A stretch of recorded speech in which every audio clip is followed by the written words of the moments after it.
नमस्ते, सत श्री अकाल, welcome back to the another video. कैसे हैं आप लोग? उम्मीद करती हूँ आप लोग बिल्कुल ठीक होंगे और मैं भी बिल्कुल ठीक हूँ, एकदम बढ़िया। सो दोस्तों, आज हम जो वीडियो वॉच करने जा रहे हैं, ये वीडियो है यूसीसी पर मुस्लिम लेखक की रिसर्च और बस 4 शादी को मुद्दा समझने वालों की आंखें ही खोल देगी। Let's start the video. जल्दी से चलते हैं यूसीसी के ऊपर, यूनिफॉर्म सिविल कोड के ऊपर ये डिस्कशन जानते हैं। ओरिजिनल वीडियो का लिंक नीचे डिस्क्रिप्शन में मिल जाएगा, तो आप वहां से देख सकेंगे। सो यस, 4 शादी संवैधानिक रूप से मुसलमान सिर्फ उन कानूनों का लाभ उठाना चाहता है जो उसके पक्ष में। अगर आप यही देखें, मुसलमान किसी की हत्या होगी तो उसमें कॉमन सिविल इस्लामिक पद्धति क्यों लागू नहीं करता कि साहब उसके मौत के बदले मौत होनी चाहिए, क्योंकि वहाँ उससे लाभ नहीं होना, वहाँ उसे नुकसान है। वे सब जानते हैं कि इस व्यवस्था में हमें क्या लाभ उठाना, इस संवैधानिक व्यवस्था में हमें क्या लाभ उठाना, संविधान की व्यवस्था का दुरुपयोग कैसे करना अपने पक्ष में, वो ही जानते हैं। इसीलिए चाहे वो कॉमन सिविल कोड का मामला हो, एनआरसी का हो, सीएए का, सभी में अड़ंगा इसी आधार पर लगाते हैं, संवैधानिक अधिकार। अब मैं आपसे पूछता हूँ, एक मान लो गरीब मुसलमान, उसको 11 बच्चे हो गए, आप जनसंख्या नियंत्रण ले आए, उनमें से आप उसके खिलाफ क्या कार्रवाई करेंगे? आपने सुविधाएं रोक दी, एक सिर फिरा उनमें से जाएगा माननीय उच्चतम न्यायालय में याचिका आयोजित करेगा। वो कहेगा कि साहब ये त्रुटि, ये गलती, ये कानून अवैधानिक था, मेरे माता पिता ने की, मेरे संवैधानिक अधिकारों का हनन आप कैसे कर सकें? माननीय उच्चतम न्यायालय आदेश देगा कि इसके मौलिक अधिकार जो हैं वो बहाल किए जाते हैं, वो नौकरी भी करेगा, वो दूसरे सारे काम वही करेगा। इसलिए जब तक ये व्यवस्था लागू है संवैधानिक, इसमें बहुत नहीं, लगभग संभावना शून्य है इस राष्ट्रहित में जनसंख्या नियंत्रण, कॉमन सिविल कोड, ये व्यवस्था लागू हो। आपको नहीं लगता सरकार भी कहीं ना कहीं खतराती है, क्योंकि जिस तरीके से वो भी अब कह रही है कि मुस्लिम वोट हमें भी मिल रहा है? ये तो राजनीतिक इल्यूजन एंड डिल्यूजन, कभी कभी रस्सी नहीं होती तब भी हम भ्रम में जीते रहे। रस्सी का सांप पहले से मशहूर है गाँव, तो ये रस्सी का सांप समझ कर चलते हैं। इन्हें ये भरम है कि मुसलमान तुम्हें वोट देता है, 1%, 2%, 5% परसेंटेज पर चले जाते हैं, जबकि यथार्थ यह है कि न कोई मुसलमान वोट क्यों देगा। हाँ, जिस दिन ये कांग्रेस की शक्ल में अख्तियार कर लेंगे, यानी धर्मनिरपेक्षता इनके ऊपर हावी हो जाएगी, उस वक्त मुसलमान इन्हें वोट देगा, चूँकि उस वक्त ये एक तरह से एक संवैधानिक कसम खा लेंगे कि हमें इस देश के विनाश, हमें पूरी व्यवस्था का विनाश करना, तब मुसलमान इन्हें वोट खूब देगा। भारत का दुर्भाग्य क्या है, यहाँ हर जाति, हर धर्म, क्षेत्र, संस्कृति के नाम पर, धर्म के नाम पर अलग अलग सुविधाएं दी गई हैं। जैसा Muslim personal law, Christian personal law, Jewish personal law, Hindu personal law. लेकिन चूंकि हिंदू यहाँ की एक कमजोर कड़ी, उसकी सामाजिक व्यवस्था को तोड़ते हुए माननीय पंडित जवाहरलाल नेहरू ने लगभग 1956 में एक हिंदू कोड बिल के खिलाफ कानून आया, जिसे एक आधुनिक नाम से शास्त्रों के अनुरूप तोड़ते हुए ऐसी व्यवस्था लागू की गई जिसे आप ये कह सकें कि ये अकेले हिंदू पर संवैधानिक व्यवस्था लागू होगी, बाकी मुसलमान, ईसाई, तथाकथित जो धर्मनिरपेक्ष जाति के में लोग हैं धर्म के, उन पर व्यवस्था लागू नहीं होगी। इसलिए अगर आप कॉमन सिविल कोड, एक समान संहिता, यानी कॉमन सिविल कोड का मतलब है एक जैसा कानून, एक जैसे कानून के लिए अड़चन सबसे बड़ी क्या है? भारत का हर संविधान का कानून मात्र हिंदू पर लागू होगा, बाकी की सहमति से लागू होगा। जबकि जब हमारी संविधान सभा का यानी इस विषय पर कॉमन सिविल कोड पर विचारण हुआ, तो अलग अलग लोगों ने अपने मत रखे, जिनमें के मुंशी जैसे विद्वान लोग थे, पाणिकर थे, सरदार पटेल थे, बड़े बड़े विद्वान लोग थे।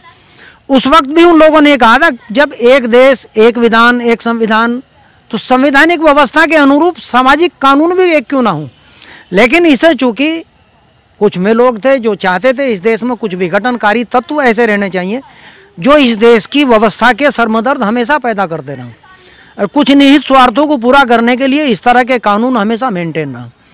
यही कारण है यहाँ अलग अलग यानी धर्म आधारित मुसलमान, ईसाई, बौद्ध, सबको ये कानून दिया गया, अलावा हिंदू के। हिंदू का मतलब है यहाँ एक ऐसी व्यवस्था, सनातनी व्यवस्था, जिसमें आर्य समाज, हिंदू, वैसे तो अगर आप देखें धर्म के विचार के हिसाब से आर्य समाज भी एक धर्म, क्योंकि उसकी पूरी व्यवस्था जो संवैधानिक है, तो उसको वो अधिकार क्यों नहीं दिए? लेकिन चूंकि हिंदू को इन्होंने एक यूनिट माना, इसलिए वो सब कानून हिंदू पर लागू होंगे, बाकी लोगों पर नहीं होंगे। आपने देखा CNRC आया, इतना बड़ा बवाल हो गया, दंगा हो गया, लेकिन अब तक लागू नहीं हुआ। उसके बाद आपको नहीं लगता कि यूनिफॉर्म सिविल कोड लगाना बड़ा चैलेंज होगा? मुसलमान की दिक्कत क्या है, लगभग 50 लाख मुसलमान बांग्लादेश से, फरक्का से लेकर यानी मुर्शिदाबाद, मालदा, पश्चिम सिंहभूम आदि जिलों में, इसके माध्यम से झारखंड, बिहार, उत्तर प्रदेश तक वो प्रवेश करें। क्योंकि एंथ्रोपोलॉजिकली यानी मानव शास्त्र के हिसाब से बंगाली और बांग्लादेश के शारीरिक संरचना में कोई अंतर नहीं है, इसीलिए वो आसानी से भारत में प्रवेश कर जाए। और उस प्रवेश के परिणाम यह अगर पूरे देश के लिए आगे नदी और नालों में बसते हैं। इसीलिए CAA और NRC भारत, चूँकि दोनों चीज़ें बहुत जरूर मतलब एक अजीब तरह से मिली हुई, वहाँ की नागरिकता भारत में मिलना और भारत में उनके अस्थायी रूप से अभिलेख होना। मुसलमान की सबसे बड़ी दिक्कत है कि उसके पास अपने नदी तालाब जो श्रेणी 6 की भूमि उसके कागज नहीं है, इसीलिए वो इस बहाने से मतलब जो भी उनके खिलाफ कानून लागू होने की व्यवस्था है, ये कॉमन सिविल कोड उनके लिए सबसे बड़ा सिरदर्द, इसीलिए वो इसका प्रारंभ से ही विरोध करते हैं। कुछ लोग तो ये भी कह रहे हैं कि 24 में अगर कानून नहीं तो वोट नहीं। आपको क्या लगता है अगर कानून नहीं आता तो 2024 बीजेपी के लिए मुश्किल होने वाला है? भाई हिंदू की तो मजबूरी, हिंदू क्या करेगा बेचारा, वो कांग्रेस के अगर साथ जाएगा तो कांग्रेस ने इस देश का 70 साल जो बंटा बिठाया, जो भट्टा इसने बैठा दिया, उसका नुकसान हिंदू को आज अगर मैं ये बताऊं 124 जनपद लगभग सहारनपुर, मुजफ्फरनगर, मेरठ, बुलंदशहर, अलीगढ़, आगरा, बिजनौर, मुरादाबाद, रामपुर, बरेली, शाहजहांपुर, लखनऊ, बहराइच, बाराबंकी, रायबरेली, गोंडा, बस्ती, भदोही, बनारस, आजमगढ़, गाजीपुर, आगे बिहार में चले जाएं, बक्सर, मधुबनी, आपके मुजफ्फरपुर, किशनपुर, भागलपुर, नीचे चले जाएं आप झारखंड में पाकुड़ा, देवघर, आपका साहिबगंज, पश्चिम बंगाल के अगर देखें मुर्शिदाबाद, मालदा टाउन, आपका नादिया, इन जिलों को अगर ले लें लगभग 122 जिले जहाँ मुसलमान 130 मैंने कुल मिला के 30% से ऊपर होने जा रहा, तो हिंदू के लिए तो एक नई समस्या पैदा अपने आप ही होने जा रही। ये सरकार क्या इनका कुछ करेगी, क्योंकि जब तक भाई पानीपत का युद्ध तो होना नहीं, युद्ध तो अब होना बैलेट से, अब जिसका बैलेट चलेगा उसकी सत्ता आवेगी, तो सत्ता उसी के सहयोग से आवेगी जिसकी 30% से वोट, अच्छा मुसलमान की वोट कंसोलिडेट, क्योंकि वो मजहब के नाम पर, धर्म के नाम पर मोबिलाइज होते हैं। हिंदू मुद्दों के, जाति के, उनके नाम पर होता है, जाति क्षेत्रवाद के नाम पर होता है, तो हिंदू चूंकि विभाजित है इसलिए वो जो 70% वो भी तो कंसोलिडेट नहीं है। अच्छा, आखिरी सवाल, आपने फायदे बताए यूनिफॉर्म सिविल कोड के, अब नुकसान बता दीजिए, अगर आता है तो नुकसान क्या होगा इससे? नुकसान ये होगा, देखिए, और किसको होगा? हाँ, वही फिर माइनॉरिटी आ जाएगी। अब मान लो अगर आप रोमन कैथोलिक को देख लें, रोमन कैथोलिक की एक व्यवस्था, उनकी लड़की अगर किसी हिंदू या मुसलमान से शादी करे तो वो पहले एक फार्म भरवाते हैं कि इसके बच्चे हमारे होंगे, ये टेक्निक है। मुसलमान का भी ऐसा ही, जब वो शादी करते हैं किसी से, जैसा आजकल तुमने खूब देखा लो जिहाद का सबसे बड़ा फायदा, नुकसान क्या? इस टोटल आबादी में अगर 100 साल के इतिहास को देखें, लगभग जिसकी कोई गिनती होना मुश्किल है, लगभग आधा % हिंदू महिलाएं जिन्हें हिंदू समाज ने विधवा, कलमुही, ये शादी ना होना, उन्हें पहले से ही मुसलमान अडॉप्ट करता है, स्वीकार करता है। इसका सबसे बड़ा फायदा यह है कि मुसलमान को ये अवसर और ज़्यादा मिलेंगे। अगर कॉमन सिविल कोड आ गया, कॉमन सिविल कोड आने से उनका ये रास्ता बंद होगा, क्योंकि भाई तेरे एक वाइफ है तो दूसरी, क्योंकि अब कानून मान लो हाईकोर्ट ने भी आदेश किया करने का, जब तक पहली वाइफ तुम्हें अनुमति नहीं देगी दूसरी शादी नहीं कर सकते, उसके बच्चे हैं। तो ये कॉमन सिविल कोड के नुकसान और फायदे उन्हीं लोगों को होने जो इसके पक्ष और विपक्ष में, क्योंकि हिंदू ने तो पहले ही अडॉप्ट कर रखा कॉमन सिविल कोड को। भाई हिंदू के मान लो आप सेक्ट ले लें, हिंदू, जैन, बौद्ध, सिख, एक क्लास है जिसे यहाँ बहुत कम लोग जाना, एनिमिस्ट, सर्वधर्म सर्व आत्मावादी, जिसमें झारखंड, छत्तीसगढ़ के वे हिंदू जिन्हें हम आदिवासी कहते हैं, वो तो पहले से ही हिंदू से अलग होकर 2-2, 3-3 शादी करते हैं, लेकिन आज की तारीख में उनकी भी आबादी कम हो रही। ठीक है, कॉमन सिविल कोड के खिलाफ में भी नहीं, कॉमन सिविल कोड के खिलाफ यहाँ में ही माइनॉरिटी हैं जो उसका लाभ उठाती हैं। तो मुस्लिम का आसानी से मानेगा, वो तो जनसंख्या को नहीं मानता, वो तो कहते हैं कि अल्लाह की देन है, ऐसे इसको नहीं मानेंगे।